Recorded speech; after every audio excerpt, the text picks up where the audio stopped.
Good morning, everyone. Welcome, friends, to the 2021 AIA Utah Connect, Collaborate, Celebrate hybrid conference held digitally and in person here at the AIA Utah headquarters at the Wadman Center in the historic Ford building. We are grateful to our sponsors for their financial support this year. Thank you to our platinum sponsor, Alder Sales Corporation, our gold sponsors, BHB Structural Engineers, Hogan Construction, Steelcase Midwest Commercial, and Reevely Engineers. Thank you to our silver sponsors, Steel Encounters and Wadman Corporation, and our print sponsor, SBR Technologies.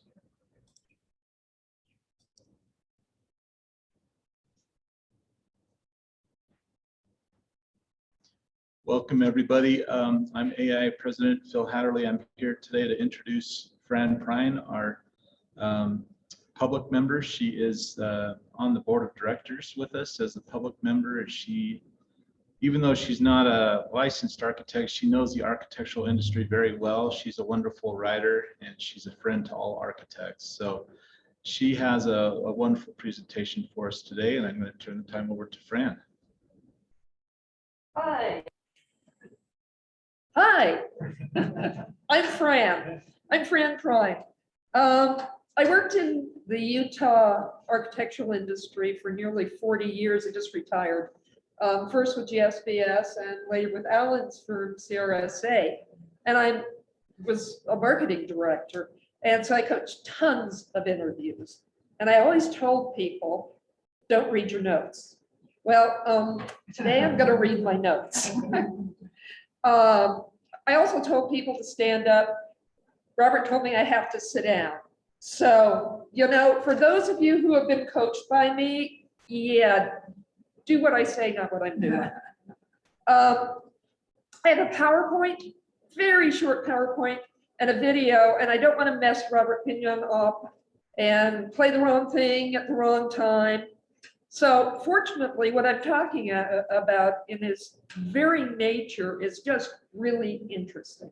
And that is AIA Legends in Utah. So I've got some video, so I don't think it'll, which is something else I always accuse people of doing in interviews. We started this endeavor with just one architect, Helen Starling Mcintyre Norton. She was the first woman who was licensed to practice architecture in Utah in 1973. Phil Hatterley tracked her down. She was quite alive, and she was eager to tell us what it was like to be one of the few women practicing architecture in Utah in the 60s and 70s.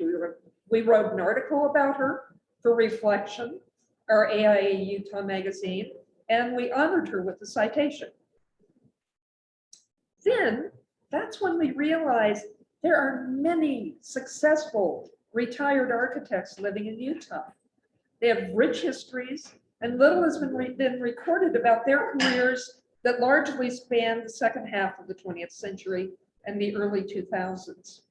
At some point, we will lose them. Not soon. Not soon.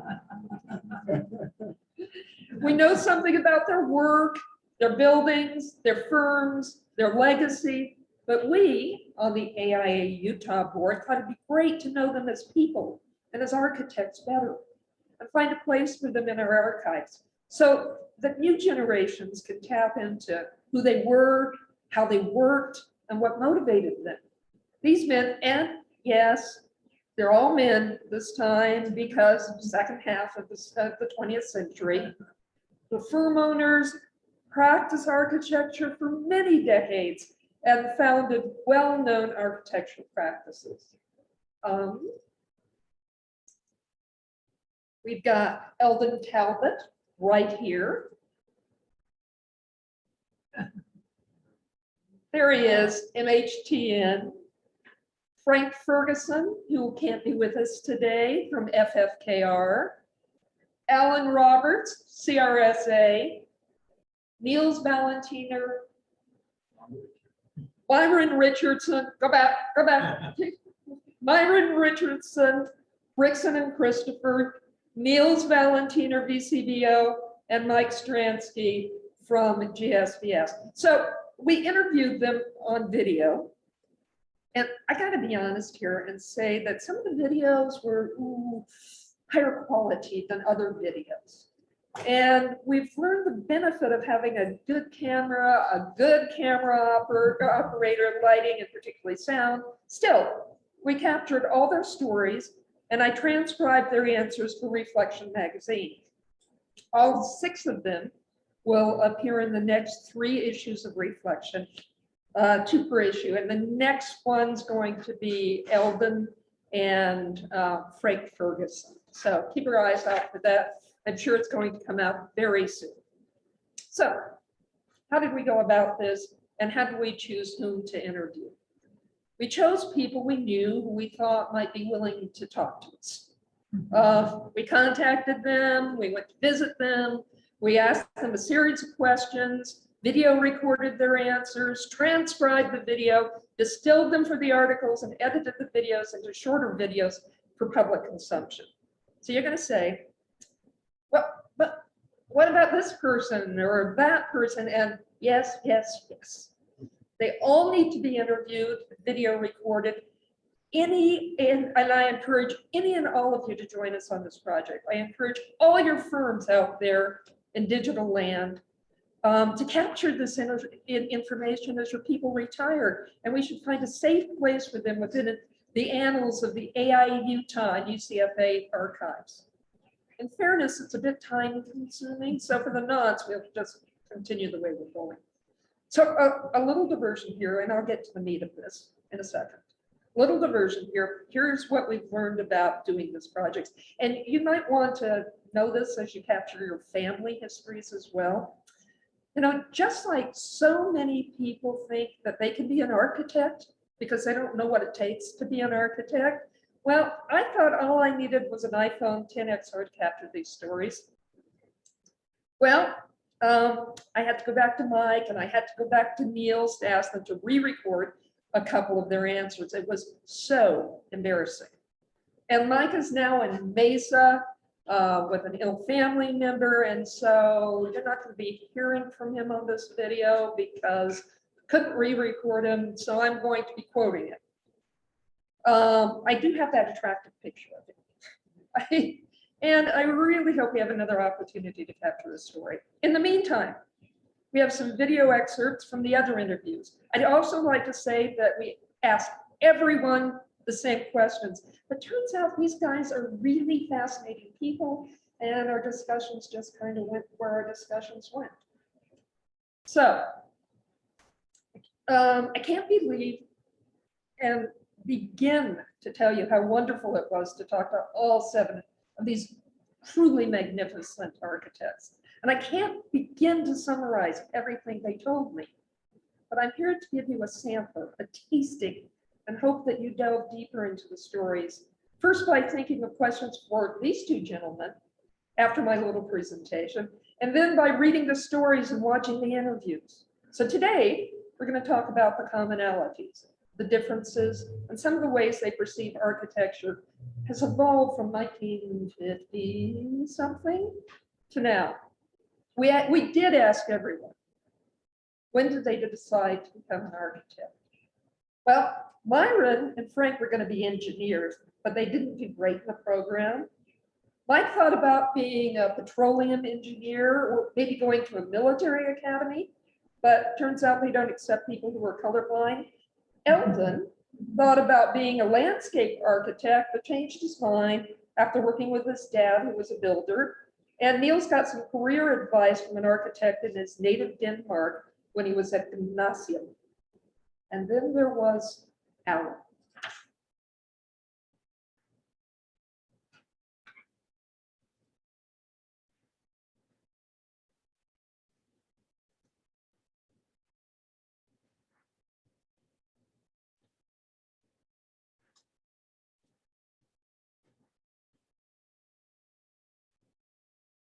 And then there was Give me a second here.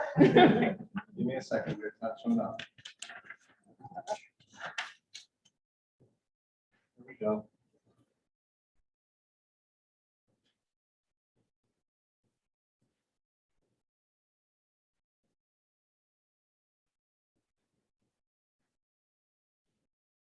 I started attending university without having any idea what I wanted to become. So I started out at Brigham Young University, and I started just taking classes I was interested in. So art history and architectural history and sociology and psychology and philosophy, and I was just having a great time being a liberal arts student with no occupation in mind at all. So I did that the first year, I did it the second year, sophomore year, third year, and finally they sent me a counselor, and he said, what's your major? And I said, I don't have a major, I'm just taking classes that subjects I'm interested in. And he said, well, you can't graduate in nothing, you have to pick something. So they gave me an aptitude test, and I was potentially apt in any number of subjects, so that wasn't that helpful. It came time to register for the next semester. I'm standing in line, this is when you pulled cards manually, and they had come out with a new, 2-inch thick catalog of courses. And I'm standing in line reading through this, and I see this new department, environmental design department, and it had an architecture major. And I thought, architecture? I've always loved art and design. In fact, when I think of education, I think of it in two ways, formal and informal. And before becoming a college university student, I had worked in construction summers with my father, who was a builder. So I thought, well, I've got this construction background and I love art and design. Together, that's what architecture is about. Why don't I study architecture? So what all these fellows had in common was loving to draw. Alan is still an artist, completes a painting a week. He co-owns 2 galleries. Neil's first love was sculpture and painting. Mike's uncle and parents encouraged him to go into architecture because he loved to draw and make things. Frank has a great story. I was taking watercolor classes because I liked it. Some of these guys around here are mine, some of them aren't. I'd go over there and there'd be these drawings of architects. And, I'd walk away and my heart would be beating and I'd think, boy, that looks great. So I registered in the architecture school and I graduated in 1963. And then Roger had been encouraging me to go to graduate school. So I went to the University of Minnesota. So all these fellows made it to the University of Utah, at least for a while. Eldon and Frank during Roger Bailey's tenure, Mike, Myron, Niels, and Alan during Bob Bliss's tenure. Eldon had a brush with Frank Lloyd Wright. Frank Lloyd Wright was coming to Salt Lake to be interviewed for a project at Westminster College. So they invited him to speak to the students. So we knew he was coming, and we put up the very finest work that we could come up with in our little exhibition hall.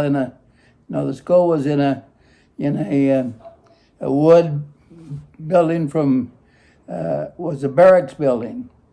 But anyway, we put the best work we could think of up for him to look at. So anyway, so he was speaking to us, and all of a sudden he stopped right in the middle of his talk. And he just went around and looked at all of the exhibit. He came back and said, "Gentlemen, you're wasting your time." That made the professors very happy.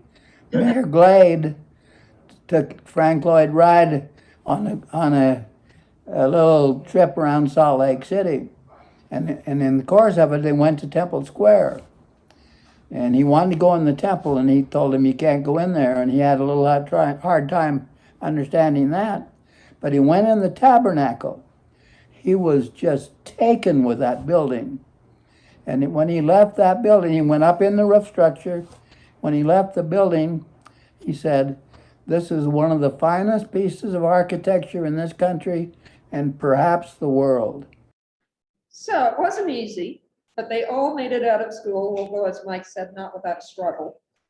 Mike and Eldon both went into the military after architecture school, and both narrowly missed being deployed, Eldon to Korea and Mike to Vietnam. After his gig in the service in Fort Lewis, Washington, Eldon got some offers in Seattle, but his wife convinced him that it was too rainy in the Northwest. So he got a job in Idaho Falls, where the pay was better than Salt Lake City, and then later moved back to Salt Lake to join Ashton, Evans, and Brazier, who had two guys there, Fred Montmorency and Dave Hayes. In the second generation, they became Montmorency, Hayes, and Talbot. Mike simultaneously was in the Army Reserves and working for Don Panushka for 9 years before he decided to hitch up with Abe Gillis and Bob Brotherton in what eventually became Gillis Transky Grimsmith. Allen was the Utah State historical architect before working on the Capitol Theater and joining Wally Cooper to form what is now CRSA. And Frank decided to go to Europe to look for work. It was a great time in my life. I had gotten married. My wife and I had 2 children when we went back to Minneapolis. And a guy had been in Europe, and he was just so excited about what he'd seen.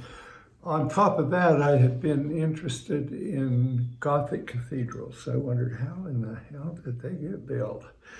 And so my wife and I decided that we would take our 2 kids and go to Europe. I got a job in a small town in the French Alps. It was a good firm. The owner of the firm, the real chief guy, there were 3 of them. The guy that was the right architect was Pierre Jomain. Pierre Jomain made it possible for me to work on a design for a Catholic chapel in the Alps for the Olympics. For the most part, everybody went to work for an existing firm. Myron tried it in San Francisco first. That didn't pan out, so I came back. I went to San Francisco because that's where I wanted to go and work. And I spent a number of days in San Francisco looking up every architect I could find, and nobody had any work, and they were all telling me about how they had just let X number of people off. And so that didn't go anywhere. I came back to Salt Lake City, and I decided there is only one firm in Salt Lake City that I really would like to work for, and that was Brixton and Christopher. I loved the work that they did. I had been up to see Snowbird beginning to go together, and I had seen some of their other buildings, and I knew Jim Christopher because he taught a class at the university. So I walked in there, no resume, nothing. I had some photographs of some projects I had done in school. And I said, I want to work for you. He said, I'll get back to you. Jim Christopher said, I'll get back to you.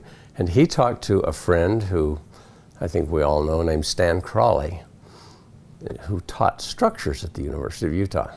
And Stan Crawley said, Myron Richardson, he's a pain in the ass, but I think you should hire him. That's how I got the job.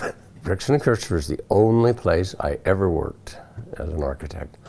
I spent my entire career there, kind of working up through the ranks, and eventually I took over the place. When Frank got back to Salt Lake City after some stopovers, he and Ray Kingston and Jack Smith had a firm, Intellikey. They competed with Bob Fowler for the Symphony Hall. Bob won. He invited Frank to join him on the design work. Intellikey and Robert Fowler architects merged, forming FFKR. Niels formed his own firm right out of school. Now that takes the guts. Right after I graduated, I did start my firm. I went to get the exam, and which was luckily it was 1 week back then, and we just did a whole week. I was able to pass it, and I had experience working in architect's office prior, so I was able to get licensed right out of school. So I started right out of school. Not necessarily the easiest, maybe the smartest way of doing it, but that's the way I started out, and just started with myself and one draftsman, and went and remodeled a little couple of rooms in a house on South Temple, and to make an office out of it, and that was the beginning of what is VCBO today. I talked to all of them about struggles, keeping the business afloat, getting new work for new or existing clients, good clients that paid their bills and have repeat work, was then and remains today one of the most difficult parts of the architectural business. And the business part, paying your bills, hiring the right talent, and keeping your employees efficient requires a type of acumen that wasn't taught at architecture school, particularly in the 60s and 70s.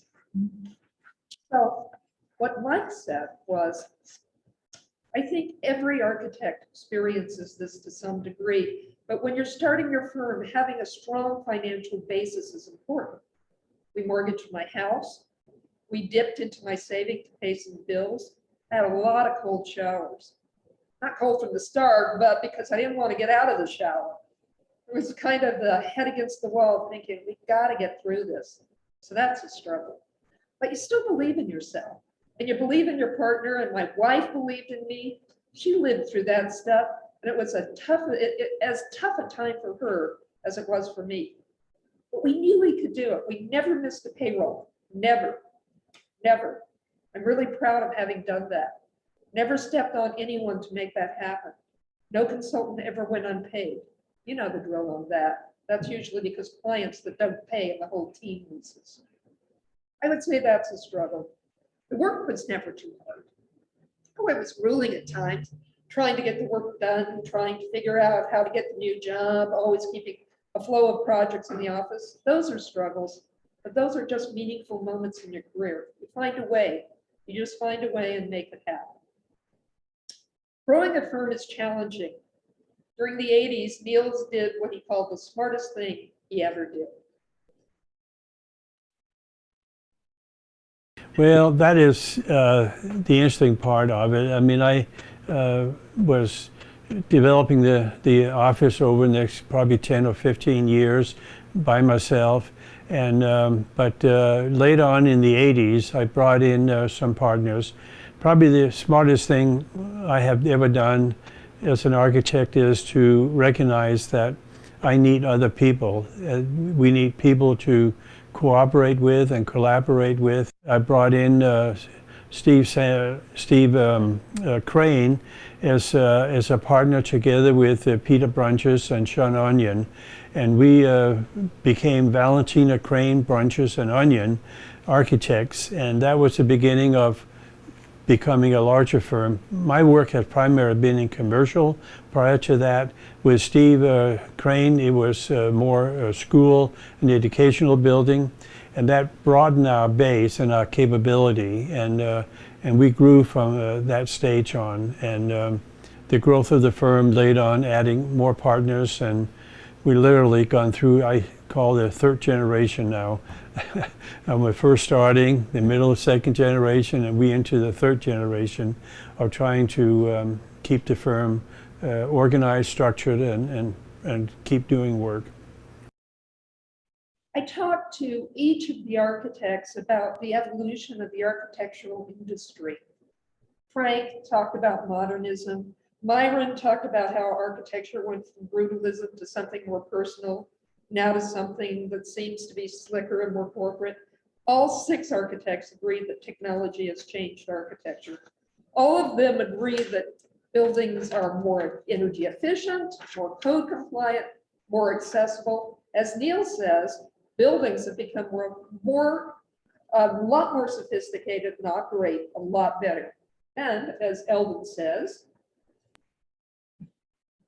the schools today are much more handsome than they were when I was designing. In fact, I remember I attended a lot of school board meetings in my day, and I remember this district where a new building had just opened up, and one of the taxpayers was in complaining about the cost of that building.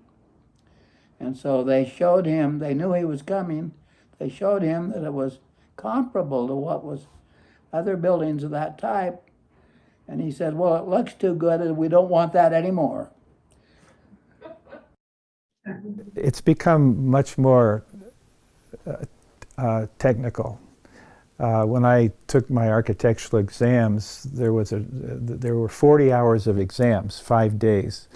And one exam was the big design exam. Started at 8 in the morning, ended at 8 at night. For 12 hours, you designed a building. They gave you a little booklet that had the programming criteria, and by the end of the day, you had to have a set of drawings, floor plans, sections, elevations, outlines of mechanical systems, and all of that. That was all done by hand. It was all hand drafting. And I have to admit that I never got interested in doing CAD drafting myself. So by the time I retired, I had never drawn a single line with a computer. By the way, Although everyone recognized the power of computerization in design, none of them really embraced it personally, particularly for preliminary design.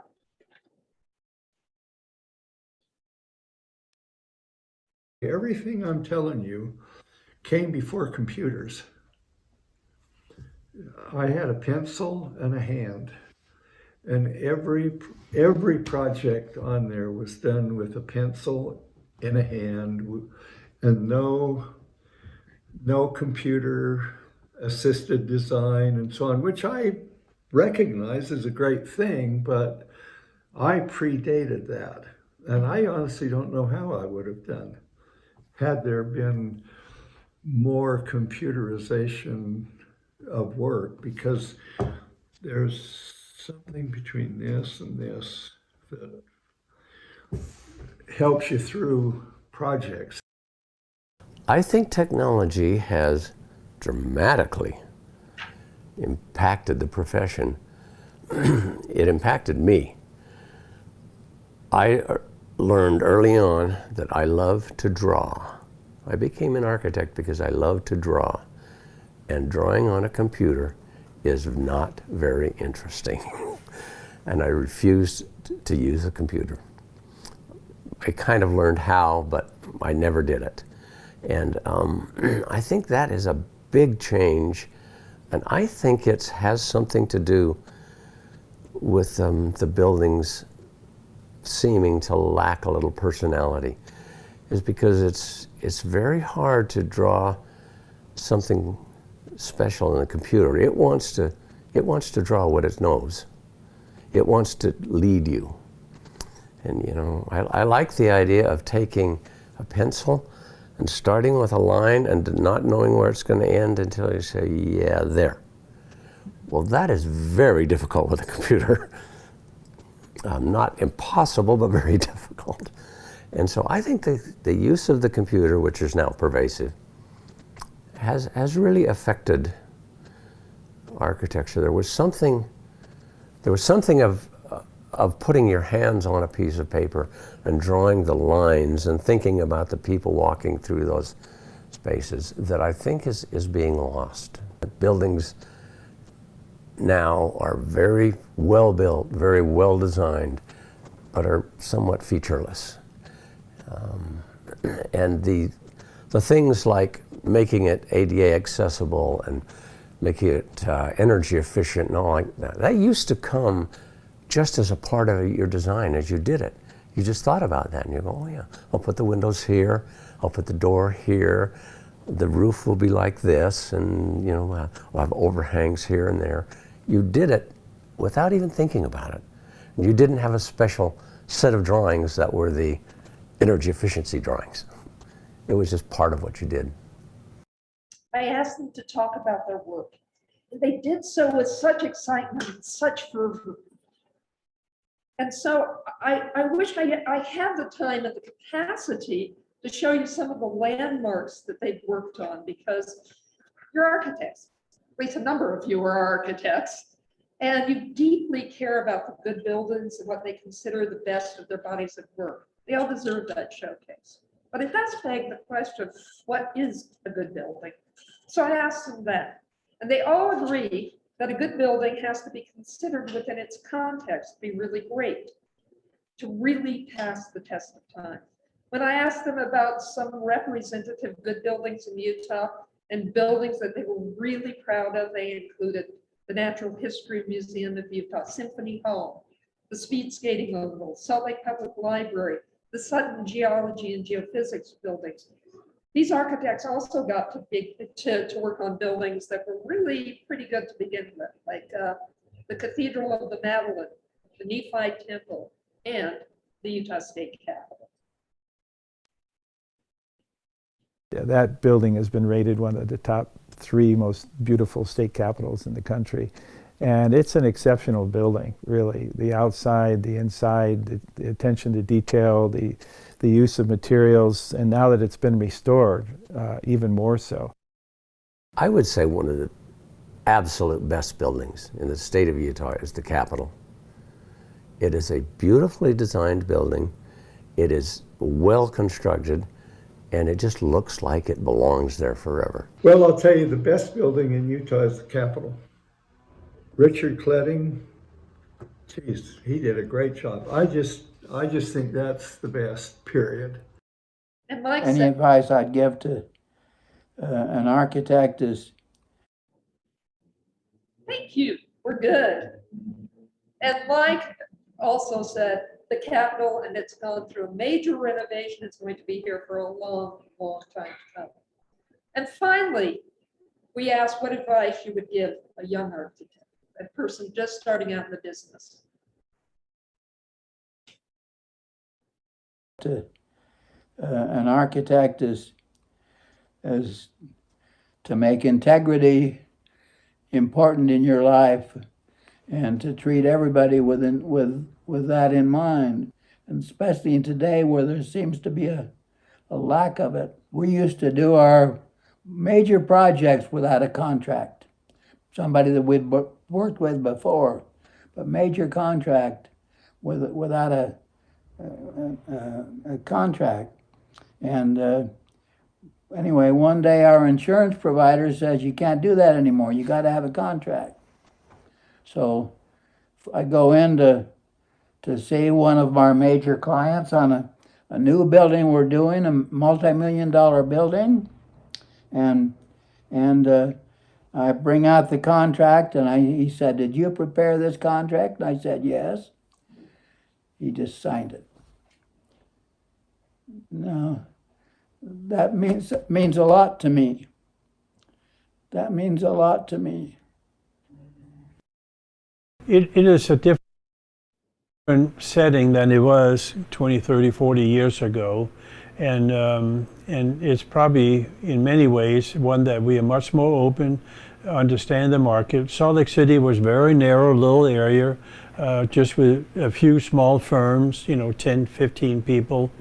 That is not today. Today, we are, a few firms, but there are 100 plus people like ourselves. And it is very necessary in our market today to have a niche where you are unfortunately becoming an expert in an area in order to be considered, and have the expertise. You need to have the resources. You need to have the breadth and the width of the talents that is needed. And so for a new architect, it is really to come out. Don't start like I did and open your own door.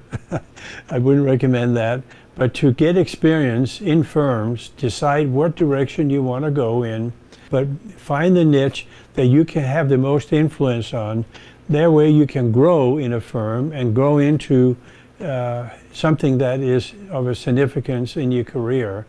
And to get as much experience as possible. I wish I had probably traveled more, maybe United States and even gone back to Europe. It'd be smart to get broader perspective of architecture and international architecture and how people are growing and developing their not only business but also their profession. Get out of town.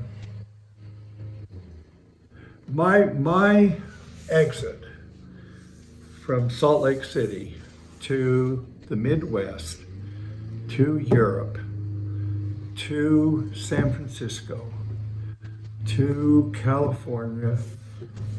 Geez, what a difference it made. You're just not going to cut it here. You're not going to get the opportunities that you deserve. So I would say get out of town somehow. Tell them to always think about the people that are going to be in your buildings. Think about the people. And if you're in it for the money, go find another job. For me, it was, and Wally too, never about the money. We never even thought of that as a motive or a criteria for why we do this. We practiced architecture because we had a passion for it. We loved what we were doing, and that's what drove us forward year after year, project after project, difficulty after difficulty. So I think if you decide to do it, you should do it because you love it. But once you make that commitment, I think the rewards are there. Not just the financial rewards, but the other kinds of things, the soul-satisfying, spirit-elevating kinds of rewards that you get by designing good buildings, satisfying clients, being a community builder, all of those values and virtues that architects espouse and practice. I think feed the part of you that's the most important. And Mike said, my advice is that you have to just be ready to say, this is what I want to do. I see my niche, or I see my possibilities, and you give it everything you get and everything you got. I don't think that's much different than a doctor, but doctors don't have the impact on the public that we do. That's a huge responsibility. And if you like that, give it everything you got, because it will suck up everything you got. All your time, all your energy, if you let it. And then you will have to find a balance, a way to balance that with your other life, your family, your partners, your spouses. You have to find a way to keep that in balance. That will be probably the biggest struggle you'll have. I'm deeply honored to have been able to discuss these things with these wonderful, wonderful people. We have articles and reflection. I hope you read them. They're more thorough. They have QR codes to go to the specific interviews with each of these gentlemen. I hope you see them. Do we have any time left? Yeah, 15 minutes. So do we have any questions, either from me about what they asked, or more importantly for Alan and Elton? Yes, sir. So two of the gentlemen talked about losing that architectural touch with computers. How do you get that back in today's environment?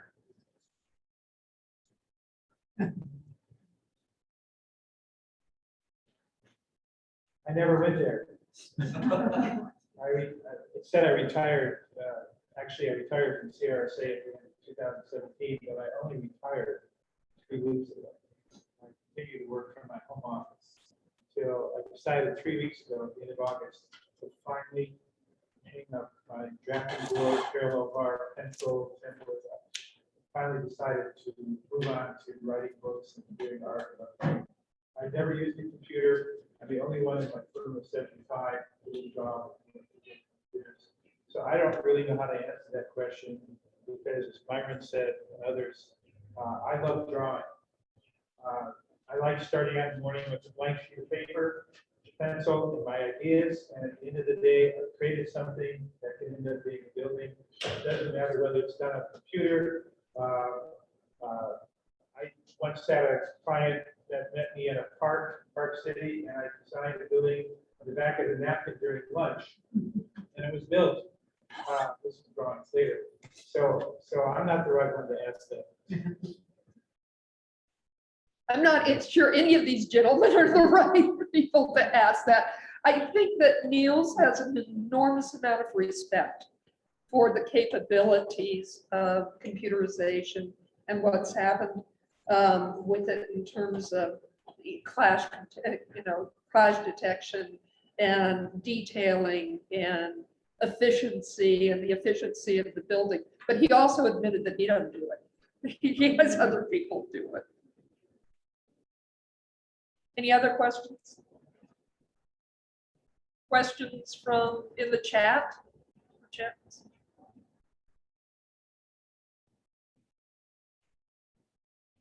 What would you have done differently, Alan? What would you have done differently, Eldon? You had to do it all over again. Eldon, what would you have done differently?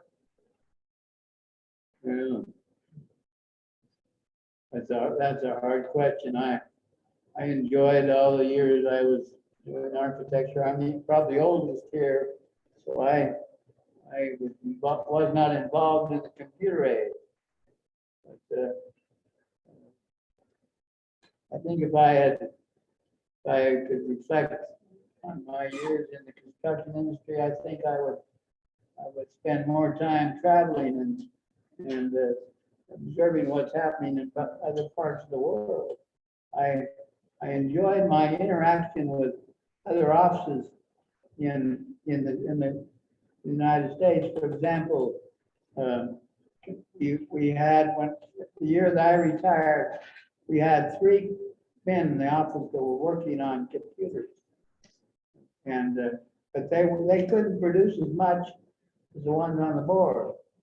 So I was in Houston, and I was at the office of Cadell, Rowlett, and Scott, and so I asked them what kind of success they had, and they were having a lot of success. They asked me, and they said, I told them what we were doing, and he said, well, the first thing you done wrong is you were using your old architects, your experienced architects on the computer. Put your young guys on those computers. When we did that, it made a big difference. Alan, what would you do differently? Wally Cooper and I founded the firm. I think we set out to do things and we did what we wanted to do. I also had a deep passion for art and writing, and I continue to do those. We're doing them now, but frankly, I think we did what we set out to do, so I'm not sure I would do something differently. There were some projects that we pursued competitively against other architects that we didn't get, and maybe I wish we had come up with a better strategy for winning those projects, but we can't win them all. You do have to get the work before you can do the work, so I loved marketing. Maybe one of my strong suits, and worked with Fran on marketing projects. But I look back on the career and I think it was productive, satisfying. I did all kinds of practices, new buildings, historic buildings was my specialty, historic structures reports, and zoning and design guidelines and books, and really I love the variety and diversity that I was able to do. And so I'm not sure I would change that. I did travel. I went to Europe a number of times. I grew up in Wisconsin. I was very much influenced by Frank Lloyd Wright. His last major building, the Greek church, was built a couple blocks from where I lived. So I was intrigued with his work from the time I was very young. But I have no regrets. I'm not sure I would do anything differently. I think the biggest legacy, if you were to ask me that, isn't a particular project. If you ask me my favorite project, it's like asking me who my favorite child is. You know, there are too many, but I think the legacy was the firm itself. And we built the firm from 2 people to however big it is now, 70, 75 people. Our first job was a $300 gas station remodel. Last year they made $18 million. The year before, the same. So I think the firm was the legacy. It's perpetual. Richard Cletting, the Capitol architect, when he was run over by a car and killed in 1941, he had retired after building the Capitol. And when he retired, there was no more firm. He didn't leave it for anybody else. That was the end, and I think that's a sad thing. I'm writing a book about him, and I wonder if he ever regretted not bringing along and mentoring other people to continue the firm after him, but he decided not to do that. Our approach was always to build a firm that would last. Last thoughts, gentlemen? Right. We do have a question in the Q&A from Kevin Blaylock. Was there a pivotal moment in your career or defining project which may have resulted in a new focus or change in direction for you and your firm?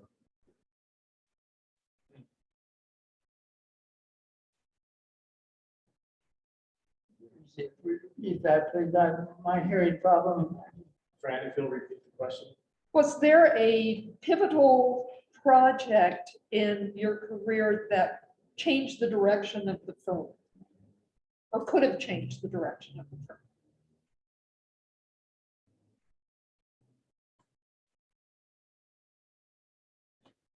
Let me tackle that while Elden's thinking about it. I can't think of one that really changed the direction of the firm, but a significant project was when we pursued the state capitol historic structure report. We went up against Birch Beal, who had done the city and county building restoration, and I know he thought he was the best qualified to do that project. But I put together a team of 17 different consulting firms and individuals that would analyze every aspect of the capital, everything from the harbor, the structure, the site, transportation issues, vertical transportation, elevator issues, Georgia marble, everything. And we ended up landing that job. And as a result, became part of the capital design team that did the House and Senate buildings and the plaza and fountain behind the Capitol.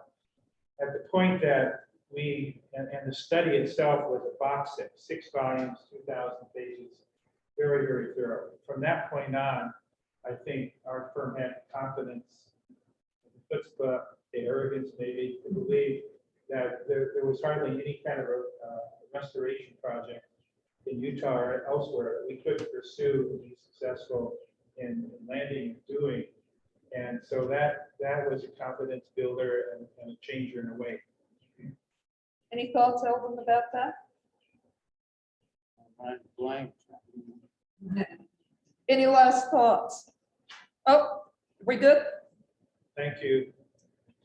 Thank you, everybody. I, again, encourage you to really read full interviews, watch the videos. These are very, very charming people. Thank you.